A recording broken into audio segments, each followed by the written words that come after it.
नमस्कार साथियों, welcome to education ocean. Education ocean में आप सभी का स्वागत है। तो आज हम देखने वाले हैं क्लास 12th पॉलिटिकल साइंस के चैप्टर 6 लोकतांत्रिक व्यवस्था का संकट, और देखते हैं आज इस चैप्टर से कितने शॉर्ट एमसीक्यू क्वेश्चंस हमारे बोर्ड के नज़रिए से इंपॉर्टेंट होने वाले हैं। तो चलिए बिना देरी के वीडियो को शुरू करते हैं। तो पहला प्रश्न हमसे पूछ रहा है, डैश के चुनाव में कांग्रेस ने गरीबी हटाओ का नारा दिया। यानी कौन सा चुनाव में कांग्रेस ने गरीबी हटाओ का नारा दिया। ऑप्शंस हमें दिए गए हैं। Option A 1967, option B 1971, option C 1972 और ऑप्शन डी 1977। तो बच्चों, गरीबी हटाओ का नारा 1971 के चुनाव में इंदिरा गांधी द्वारा दिया गया था। तो बी हमारा यहाँ पे राइट आंसर हो जाएगा, 1971। प्रश्न दूसरा हमसे पूछ रहा है कि बांग्लादेश संकट के दौरान लगभग डैश लाख लोग पूर्वी पाकिस्तान से भारत आए थे। तो शरणार्थी बनकर बच्चों कितने लाख लोग हमारे भारत आए थे, ये क्वेश्चन हमसे पूछ रहा है। Option A 70 lakh, option B 80 lakh, option C 90 lakh और ऑप्शन डी इनमें से कोई नहीं। तो बच्चों, लगभग 80 लाख के आसपास शरणार्थी पूर्वी पाकिस्तान से उस टाइम भारत आए थे बांग्लादेश संकट के दौरान 1971 में। तो बी हमारे यहाँ पे राइट आंसर हो जाएगा। प्रश्न तीसरे में हमसे पूछा गया है कि 1974 के जनवरी माह में डैश में छात्रों का आंदोलन हुआ। ऑप्शन हमें दिए गए हैं। Option A Bihar, option B Gujarat, option C Uttar Pradesh और ऑप्शन डी उड़ीसा। तो बच्चों, 1974 के जनवरी महीने में गुजरात के अंदर छात्रों का आंदोलन चल रहा था बच्चों। तो बी हमारा यहाँ पे राइट आंसर हो जाएगा, गुजरात। क्वेश्चन चौथा हमसे पूछ रहा है बच्चों कि छात्र आंदोलन के दबाव में आकर गुजरात में जून डैश में चुनाव हुए जिसमें कांग्रेस हार गई। तो बच्चों, यहाँ पे पूछा गया है क्वेश्चन के अंदर, अभी हमने ऊपर पढ़ा कि 1974 में बच्चों छात्र आंदोलन चल रहा था गुजरात के अंदर, और ठीक बच्चों इसके एक वर्ष बाद छात्रों के आंदोलन से परेशान होकर गुजरात में दोबारा से चुनाव कराए जाते हैं, और उस चुनाव में बच्चों कांग्रेस बुरी तरीके से हारती है। तो यहाँ पे 1975 हमारा राइट आंसर हो जाएगा, क्योंकि 1975 में ही बच्चों उन चुनाव को कराया जाता है। तो ए हमारा यहाँ पे राइट आंसर हो जाएगा, 1975। प्रश्न पांचवें में हमसे पूछा गया बच्चों कि 1974 के किस महीने में बिहार में छात्र आंदोलन चले। तो अभी हमने छात्र आंदोलन गुजरात का देखा 1974 में, कौन से महीने में, तो जनवरी महीने में। उसी तरीके से बिहार में भी 1974 में बच्चों छात्रों का आंदोलन चला, और ये कौन से महीने में चला, तो मार्च के महीने में चला। तो सी हमारा यहाँ पे राइट आंसर हो जाएगा, मार्च के महीने में। और बच्चों, इसी छात्र आंदोलन का निमंत्रण जेपी नारायण को भेजा गया था बच्चों, कि जेपी नारायण इसी छात्र आंदोलन का नेतृत्व करते हैं। तो हमारे यहाँ पे सी यहाँ पे राइट आंसर हो जाएगा, मार्च। प्रश्न छठे में हमसे पूछा गया है कि बिहार में छात्र आंदोलन के दौरान छात्रों ने किस नेता को, यहाँ पे बच्चों निमंत्रण टाइप करना भूल गया हूँ मैं, तो यहाँ पे निमंत्रण समझ लेना। तो क्वेश्चन हमसे ये पूछ रहा है कि बिहार में छात्र आंदोलन के दौरान छात्रों ने किस नेता को निमंत्रण भेजा। ऑप्शन हमें दिए गए हैं। A Morarji Desai, option B Jayaprakash Narayan, option C Babu Jagjivan Ram, option C Chaudhary Charan Singh. तो बच्चों, अभी मैंने इसका आंसर आपको ऊपर बताया कि जेपी नारायण यानी जयप्रकाश नारायण को बिहार के जो छात्र आंदोलन चल रहा होता है उसका निमंत्रण भेजा जाता है। और जेपी नारायण बच्चों अब कुछ शर्तें रखते हैं छात्रों के आगे। जेपी नारायण कहते हैं बच्चों कि अगर मैं छात्र आंदोलन का नेतृत्व करूंगा तो उसके लिए मेरी कुछ शर्तें होगी, उसे मानना पड़ेगा। यानी जो आंदोलन होगा वो उसमें हिंसा नहीं होगी बिल्कुल भी, यानी उसके अंदर हिंसा बिल्कुल भी देखने को नहीं मिलेगी। और ये जो आंदोलन है जो बिहार में चल रहा है, इसको सिर्फ बिहार में सीमित नहीं रखा जाएगा, बल्कि दूसरे राज्यों में भी इसको बढ़ाया जाएगा, पूरे देश में इसको बढ़ाया जाएगा। ये दो शर्तों के साथ जेपी नारायण छात्र आंदोलन का, बिहार के छात्र आंदोलन का नेतृत्व स्वीकार कर लेते हैं। तो बी हमारा यहाँ पे राइट आंसर हो जाएगा। प्रश्न सातवें में हमसे पूछा गया है कि जेपी नारायण ने छात्र आंदोलन को किस शर्तों पर स्वीकार किया। तो अभी मैंने बच्चों बता दिया कि जेपी नारायण की शर्तें क्या थी। ऑप्शन हमें दिए गए, आंदोलन अहिंसक रहेगा, और ऑप्शन बी आंदोलन सिर्फ बिहार तक सीमित नहीं रहेगा। तो बच्चों, ऑप्शन ए और बी दोनों ही हमारे राइट है, तो यानी सी ऑप्शन हमारा राइट है, ए और बी दोनों। तो ये दो शर्तों के साथ जेपी नारायण छात्र आंदोलन को के नेतृत्व को स्वीकार कर लेते हैं। प्रश्न आठवें में हमसे पूछा गया है कि संपूर्ण क्रांति का नारा किससे संबंधित है। ऑप्शन ए इंदिरा गांधी से, ऑप्शन बी जवाहरलाल नेहरू से, ऑप्शन सी लाल बहादुर शास्त्री से, ऑप्शन डी जयप्रकाश नारायण से। तो बच्चों, जयप्रकाश नारायण ने ही संपूर्ण क्रांति का नारा दिया, तो यहाँ पे डी हमारा यहाँ पे राइट आंसर हो जाएगा। क्वेश्चन 9वां हमसे पूछ रहा है बच्चों कि 1975 में जेपी नारायण ने जनता के डैश मार्च का नेतृत्व किया। ऑप्शन हमें दिए गए हैं, दिल्ली मार्च, ऑप्शन बी दिए गए हैं संसद मार्च, और ऑप्शन सी दिया गया है बिहार मार्च, और ऑप्शन डी दिया गया गुजरात मार्च। तो बच्चों, जेपी नारायण ने 1975 में संसद मार्च का नेतृत्व किया था, और ये संसद मार्च दिल्ली के रामलीला मैदान तक आने वाली थी। तो इसी का नेतृत्व कौन करते हैं, जेपी नारायण। और कब करते हैं, 1975 में। तो इसको संसद मार्च के नाम से हम जानते हैं। तो बी हमारा यहाँ पे राइट आंसर हो जाएगा। प्रश्न 10वां हमसे पूछ रहा है कि 1973 में 3 वरिष्ठ जजों की अनदेखी करते हुए डैश को मुख्य न्यायाधीश बनाया गया। तो इंदिरा गांधी की सरकार थी बच्चों उस टाइम पे। तो 3 वरिष्ठ जजों की नियुक्ति को अनदेखा करते हुए एक अलग से मुख्य न्यायाधीश को बिठाया जाता है। तो ऑप्शन हमें दिए गए हैं। Option A SM Sikri, option B JC Shah, option C AN Ray और ऑप्शन डी इनमें से कोई नहीं। तो बच्चों, 1973 में इंदिरा गांधी द्वारा 3 वरिष्ठ जजों को अनदेखा करते हुए एन रे को मुख्य न्यायाधीश के पद पर बिठाया जाता है। तो सी ऑप्शन हमारे यहाँ पे राइट आंसर हो जाएगा। प्रश्न 11वां हमसे पूछ रहा है कि इंदिरा गांधी के निर्वाचन को अवैधानिक करार डैश उच्च न्यायालय के फैसले द्वारा दिया गया था। ऑप्शन हमें दिए गए हैं बिहार उच्च न्यायालय, ऑप्शन बी दिया गया है इलाहाबाद उच्च न्यायालय, ऑप्शन सी दिया गया है गुजरात उच्च न्यायालय, या फिर ऑप्शन डी दिया गया है दिल्ली उच्च न्यायालय। तो बच्चों इंदिरा गांधी के निर्वाचन को अवैध करार इलाहाबाद उच्च न्यायालय ने दिया था। तो बी ऑप्शन हमारा यहाँ पे राइट आंसर हो जाएगा इलाहाबाद। प्रश्न 12वां हमसे पूछ रहा है कि निम्नलिखित में से किस न्यायाधीश के फैसले के अनुसार इंदिरा गांधी के निर्वाचन को अवैधानिक करार दिया। तो बच्चों अभी हमने देखा कि इलाहाबाद उच्च न्यायालय द्वारा फैसला दिया जाता है जिसके अंदर इंदिरा गांधी के निर्वाचन को असंवैधानिक करार दिया जाता है। क्यों बच्चों? क्योंकि इन्होंने अपने चुनाव प्रचार में नौकरशाह का प्रयोग किया था, यानी सरकारी कर्मचारियों का प्रयोग किया था, अध्यापकों का प्रयोग किया था, पुलिस का प्रयोग किया गया था, इसलिए इनके निर्वाचन को बच्चों असंवैधानिक करार दिया जाता है। तो ये पूछा जा रहा है कि इलाहाबाद उच्च न्यायालय के उस टाइम पे न्यायाधीश कौन थे, यानी कौन से न्यायाधीश द्वारा निर्वाचन को असंवैधानिक या फिर अवैधानिक करार दिया गया था। ऑप्शन हमें दिए गए हैं, ऑप्शन 1 जगमोहन लाल सिन्हा, ऑप्शन बी जेसी शाह, ऑप्शन सी एन रे और ऑप्शन डी इनमें से कोई नहीं। तो बच्चों उस टाइम इलाहाबाद कोर्ट के न्यायाधीश के तौर पर जगमोहन लाल सिन्हा थे जिन्होंने इंदिरा गांधी के निर्वाचन को असंवैधानिक यानी अवैधानिक करार दिया था। तो ऑप्शन ई हमारा राइट आंसर हो जाएगा जगमोहन लाल सिन्हा। प्रश्न 13वां हमसे पूछ रहा है कि कब और किसके नेतृत्व में दिल्ली के रामलीला मैदान में एक विशाल प्रदर्शन किया गया। तो बच्चों अभी हमने ये तो पढ़ा कि जेपी नारायण द्वारा संसद मार्च का नेतृत्व किया गया, और ये कब हुआ था बच्चों? 1975 में। तो यही पूछा गया है इस क्वेश्चन के अंदर कि कब और किसके नेतृत्व में दिल्ली के रामलीला मैदान में एक विशाल प्रदर्शन हुआ, और यही संसद मार्च बच्चों रामलीला मैदान में गए। ऑप्शन हमें दिए गए हैं, ऑप्शन 24 जून 1975 जयप्रकाश नारायण, ऑप्शन बी 25 जून 1975 जयप्रकाश नारायण, ऑप्शन सी 27 जून 1975 जयप्रकाश नारायण, और ऑप्शन डी 12 जून 1975 जयप्रकाश नारायण। तो बच्चों वो दिन था 25 जून 1975 का, और जयप्रकाश नारायण द्वारा दिल्ली के रामलीला मैदान में एक विशाल प्रदर्शन किया गया था। तो ऑप्शन बी हमारा यहाँ पे राइट आंसर हो जाएगा 25 जून 1975। और किनके द्वारा? तो जयप्रकाश नारायण के द्वारा। प्रश्न 14वें में हमसे पूछा गया है कि संविधान के किस अनुच्छेद के तहत इंदिरा गांधी ने आपातकाल लगाया था। तो बच्चों हम सभी जानते हैं 1975 में आपातकाल लगाया गया था इंदिरा गांधी के द्वारा। तो ये इंदिरा गांधी का आपातकाल बच्चों संविधान के किस अनुच्छेद के तहत लगाया गया था, ये हमसे क्वेश्चन पूछ रहा है। Option A 352, option B 356, option C 360 और ऑप्शन डी उपयुक्त सभी। तो बच्चों 1975 का जो आपातकाल लगाया गया था बच्चों इंदिरा गांधी द्वारा, वो 352 वाले अनुच्छेद के द्वारा लगाया गया था। तो ये हमारे यहाँ पे राइट आंसर हो जाएगा 352। क्वेश्चन 15वां हमसे पूछ रहा है कि जिस समय आपातकाल लगाया गया था उस समय भारत के राष्ट्रपति कौन थे, यानी 1975 में बच्चों भारत के राष्ट्रपति कौन थे। तो ऑप्शन हमें दिए गए हैं, option A VV Giri, option B Zakir Hussain, option C Fakhruddin Ali Ahmed और ऑप्शन डी इनमें से कोई नहीं। तो बच्चों जब जल्दी से मुझे कमेंट सेक्शन में इसका आंसर बताओ कि 1975 में आपातकाल के दौरान हमारे राष्ट्रपति, देश के राष्ट्रपति कौन थे। प्रश्न 16वें में हमसे पूछा गया कि आपातकाल के दौरान क्या क्या हुआ।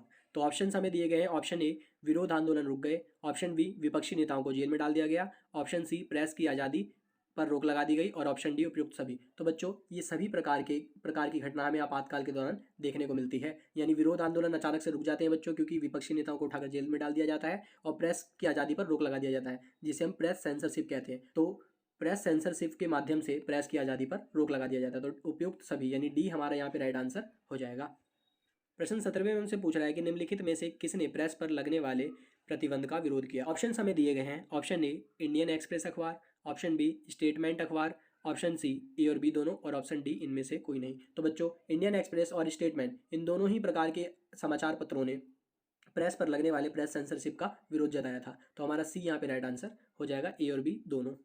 प्रश्न 18वें में हमसे पूछा गया है कि आपातकाल के दौरान निम्नलिखित में से किसने अपनी पदवी लौटा दी। ऑप्शन हमें दिए गए हैं Shivram Kant, option B Phanishwarnath Renu, option C A और बी दोनों, ऑप्शन डी इनमें से कोई नहीं। तो बच्चों शिवराम कांत और फणीश्वरनाथ रेणु इन दोनों ही प्रकार के लोगों द्वारा पदवियों को लौटा दिया गया था। तो ए और बी हमारा यहाँ पे राइट आंसर हो जाएगा सी, यानी ए और बी दोनों। प्रश्न 19वां हमसे पूछ रहा है कि आपातकाल के दौरान संविधान का डैश संशोधन पारित हुआ, यानी आपातकाल के दौरान संविधान का कौन सा संशोधन पारित किया गया था। ऑप्शन ए 41वां, ऑप्शन बी 42वां, ऑप्शन सी 43वां और ऑप्शन डी 44वां। तो बच्चों आपातकाल के दौरान संविधान का 42वां संशोधन पारित किया गया था, और इसी के तहत विधायिका का कार्यकाल 5 साल से बढ़ाकर 6 साल कर दिया गया था। तो ऑप्शन बी हमारा यहाँ पे राइट आंसर हो जाएगा 42वां संशोधन। प्रश्न 20वें में हमसे पूछा गया है कि विधायिका के कार्यकाल को 5 साल से बढ़ाकर 6 साल तक किस संविधान संशोधन के अनुसार किया गया। तो बच्चों अभी मैंने ऊपर वाले क्वेश्चन में आपको इसका आंसर बता दिया। 42वें संशोधन द्वारा विधायिका के कार्यकाल को 5 साल से बढ़ाकर 6 वर्ष कर दिया गया था। तो ऑप्शन बी हमारा राइट आंसर हो जाएगा, 42वां संशोधन। प्रश्न 21वें में हमसे पूछा गया है कि आपातकाल की जांच के लिए जनता पार्टी ने किस आयोग का गठन किया। यानी बच्चों 1975 में आपातकाल लगता है और 1977 में चुनाव होते हैं। और 1977 का चुनाव बच्चों कौन जीतता है? जनता पार्टी जीतती है, जो जेपी नारायण की पार्टी होती है। तो 1977 में जब वो जनता पार्टी जीत जाती है तो ये बच्चों जांच आयोग बिठाते हैं किसके ऊपर? आपातकाल के ऊपर। यानी आपातकाल के दौरान क्या क्या गलत हुआ उसकी कार्रवाई के लिए जांच आयोग बिठाते हैं। तो उस जांच आयोग को हम किस नाम से जानते हैं, ये पूछ रहा है हमारा क्वेश्चन। ऑप्शन हमें दिए गए हैं, शाह जांच आयोग, ऑप्शन बी भारतीय जांच आयोग, ऑप्शन सी मंडल कमीशन, ऑप्शन डी इनमें से कोई नहीं। तो बच्चों हम उसको शाह जांच आयोग के नाम से जानते हैं। जो आपातकाल के दौरान जो भी गलत हुआ उसकी जांच के लिए जो आयोग बिठाया गया था उसे हम शाह जांच आयोग कहते हैं। तो ऑप्शन ई हमारे यहाँ पे राइट आंसर हो जाएगा। प्रश्न 22वां हमसे पूछ रहा है कि आपातकाल लगभग कितने महीने तक चला। तो बच्चों ऑप्शन हमें दिए गए हैं, ऑप्शन ए 12 महीने, ऑप्शन बी 16 महीने, ऑप्शन सी 18 महीने और ऑप्शन डी 21 महीने। तो आपातकाल जो है वो लगभग 18 महीनों तक चला था। तो सी हमारे यहाँ पे राइट आंसर हो जाएगा, 18 महीने।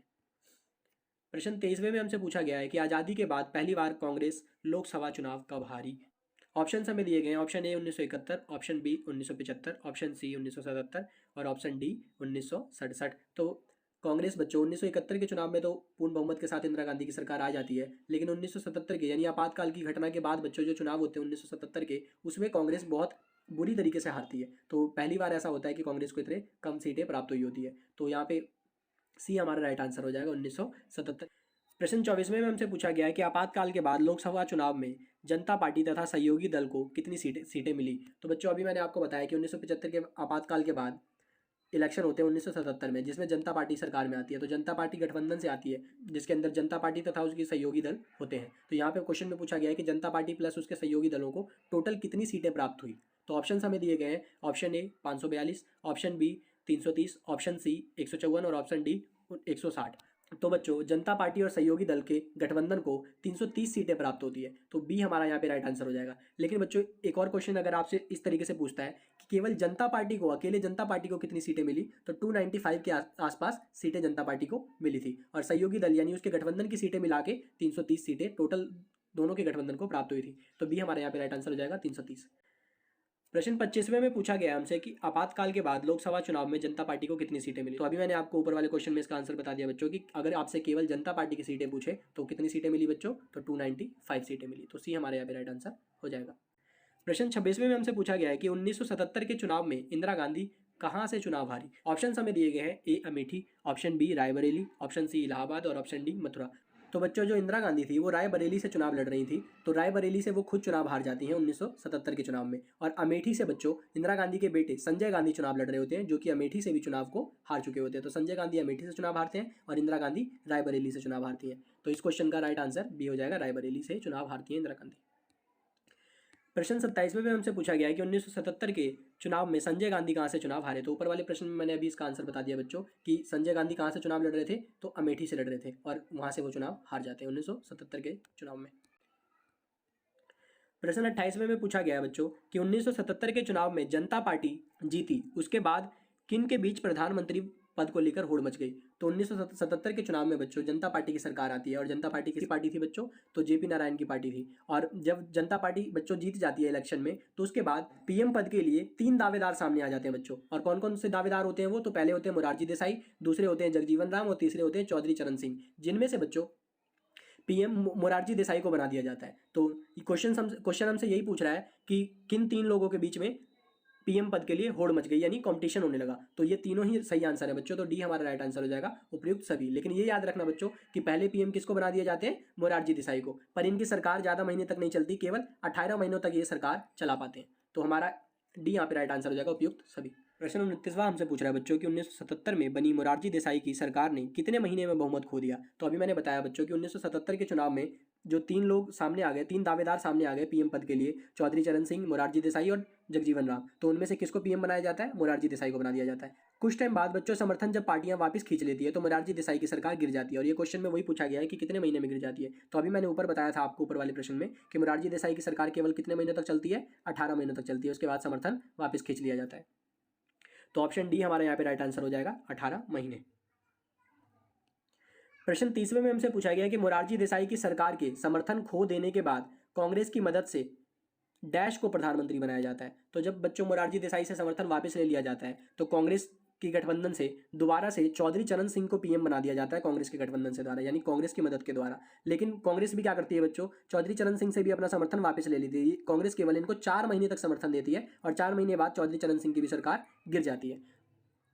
तो बी हमारे यहाँ पे राइट आंसर हो जाएगा चौधरी चरण सिंह।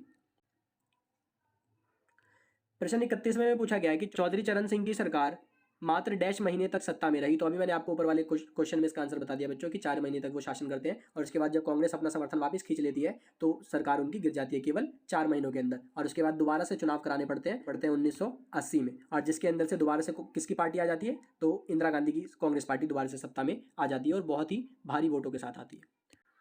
प्रश्न 32वें में पूछा गया है कि 1980 के चुनाव में कांग्रेस ने कितनी सीटें हासिल करी। तो अभी मैंने बताया बच्चों कि जब चौधरी चरण सिंह से भी समर्थन वापस खींच लिया जाता है तो 1980 में दोबारा चुनाव करने पड़ते हैं जिसके अंदर कांग्रेस पार्टी जीतती है। तो ये क्वेश्चन हमसे यही पूछ रहा है कि कितनी सीटें कांग्रेस पार्टी ने हासिल की इस 1980 के चुनाव में। तो ऑप्शन हमें दिए गए हैं, ए 353, बी 320, सी 270 और डी 235। तो बच्चों 1980 के चुनाव में कांग्रेस को 353 सीटें हासिल होती है और पूर्ण बहुमत से सरकार बनती है कांग्रेस की।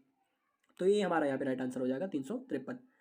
प्रश्न 32वें में हमसे पूछा गया है कि मंडल आयोग किसकी सरकार ने नियुक्त किया था। ऑप्शन हमें दिए गए हैं, कांग्रेस की सरकार, ऑप्शन बी जनता दल की सरकार और ऑप्शन सी ए और बी दोनों और ऑप्शन डी इनमें से कोई नहीं। तो बच्चों 1977 में मंडल आयोग की स्थापना करी गई थी और उस टाइम पे कौन सी सरकार थी बच्चों, किसकी सरकार थी, तो जनता दल यानी जेपी नारायण वाली पार्टी जनता दल की सरकार थी। तो उन्हीं की नेतृत्व में मंडल आयोग की स्थापना करी गई थी। और मंडल आयोग बच्चों किस लिए बनाया गया था, तो ओबीसी आरक्षण के लिए बनाया गया था, पिछड़ा वर्ग आयोग के लिए बनाया गया था ताकि उनको आरक्षण का प्रावधान दिया जा सके। तो बी हमारा यहाँ पे राइट आंसर हो जाएगा जनता दल की सरकार। तो बच्चों आज के लिए बस इतना ही। अगर आपको इन क्वेश्चंस की पीडीएफ चाहिए तो हमारे टेलीग्राम चैनल से जुड़ सकते हैं। टेलीग्राम चैनल का लिंक आपको डिस्क्रिप्शन में दिया गया है। तो मिलते हैं ऐसी ही अगली वीडियो के साथ, तब तक के लिए धन्यवाद।